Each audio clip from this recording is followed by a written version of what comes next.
Hello, welcome to this week's edition of SAC News. I'm Katie Licari. And I'm Ramirez. Thanks for joining us. Santa Ana College will host some Veterans Administration benefits workshops. Vets can learn how to use their VA benefits to further their education at SAC. Veterans who attend an entire workshop session will receive priority certification, which is a request to the VA to have their classes paid for the upcoming summer and fall terms. Workshops will take place at SAC from May 14th through May 18th. The hour and location of the workshops will vary each day.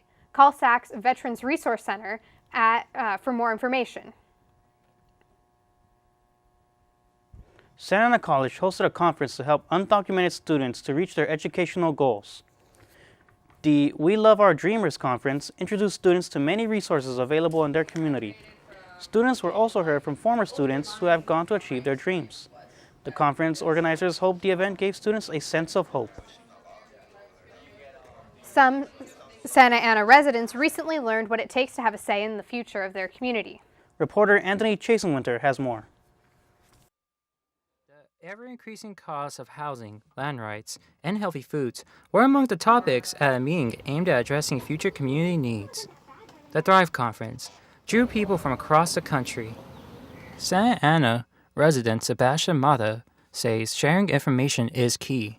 Is for all the people here to meet with other people who have experienced similar problems and to take strategies and ideas and movements and actions from those people. Santa Ana community organizer Josue Hernandez says the conference elevates residents' voices. A lot of times the elected officials or professionals dismiss the richness, the intelligence, and then truly the expertise of the communities that live there. Who better to know about the issues and the needs of the community than the community itself? Workshops and presenters focused on strategies to improve their community and heard strategies from attendees.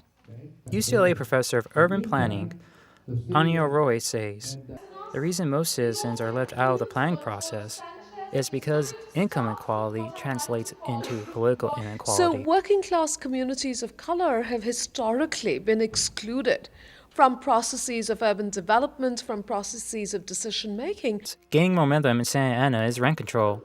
Residents say they are being forced from their neighborhoods they have lived in for years. And it's that insistent demand. According to census figures reported by public radio station KBCC, rent has increased in Santa Ana more than 10% since 2010, while income has gone up less than 2%. Roy says those kind of numbers equal problems for residents. Of what the economic future is like for these communities as they see more forms of urban development. Will residents who have been here actually be able to be here and benefit from those forms of development? Hernandez says the main message from the conference should be the power is in the people. What I hope that people take away from today is that feeling that they're not alone, that there's a lot of people out there that are struggling, but it's not a futile struggle. In Santa Ana, Anthony Chasenwinter, SAC News. Santa Ana renters gathered for the start of a campaign to get a rent control measure on the November ballot. The signature gathering kickoff featured food, music, and dancing.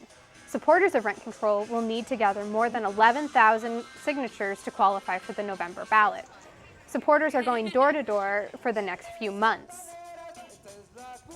Students, are you aware of the student lounge at Santa Ana College? Our reporter, Andrew Lapp, visited the spot to see how students can take a break without leaving campus.